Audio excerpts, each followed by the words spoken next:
গোটা দুনিয়ায় নানান দিকে নানান প্রান্তে মুসলমানরা নির্যাতিত এর ভিতরে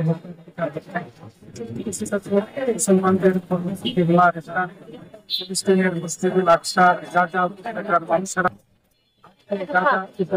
যদি কেউ যায় নজর করে তাহলে মনে হবে যে এটা হচ্ছে বিরাট খুবই মরুভূমি। অথচ গত 2 মাস আগেও এখানে লক্ষ লক্ষ মানুষের বসবাস ছিল, বড় বড় ইমারত ছিল। আজকে তারা সেখানে নেই, তারা বসবাস করতে পারে না। হাজার হাজার আবার শিশু করে দেওয়া হয় ইসরায়েলের বড় বড় এবং হিন্দুস্তানে মুসলমানদের বিচারে হত্যা করা হচ্ছে।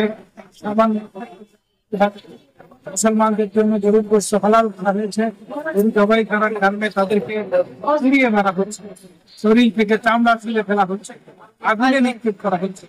এই সমস্ত হত্যাকাণ্ডের প্রতিবাদে আজকে বাংলাদেশের মুসলমান নবী প্রেমিক মুসলমান আহমদ সুন্নাহ ওয়াল জামাতের বিশ্বাসী মতবাদে বিশ্বাসী তরিকা তাসাউফে বিশ্বাসী মানুষেরা ঢাকায় আইন শৃঙ্খলা রক্ষাকারী বাহিনীর নির্দেশনা মোতাবেক ক্লাবের সামনে যথাসময়ের পূর্বেই আপনারা লক্ষ্য করেছেন তাদের এবং এই মুসলমানদের প্রতি সংহতি জ্ঞাপন করেছে, তাদের সম্পত্তি সংবেদনা জ্ঞাপন করেছে, একই সাথে জালেমদেরকে হুঁশিয়ার করেছে তোমরা যাদেরকে হত্যা করছো তারাই শেষ নয়। পৃথিবীর নানান প্রান্তে মুসলমান এখনো জীবিত আছে, তাদের শরীরে রক্ত থাকছে, তোমরা এইভাবে মুসলমানদেরকে শেষ করে দিতে পারবে না। মুসলমান আজকে অপেক্ষা করছে সঠিক নেতৃত্বের ডাক যখন তারা ঢাকাই করবে। নবীজি সাল্লাল্লাহু আলাইহি ওয়াসাল্লাম বলেছেন গোটা মুসলিম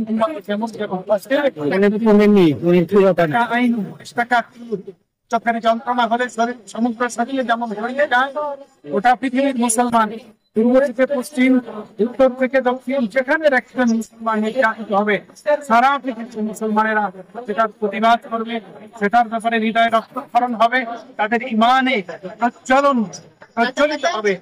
এই বিষয়টি জানান দিক এখানে আসা কোন রকম বুঝান্ডামা শৃঙ্খলতা কোন রকম জনজীবন যেমন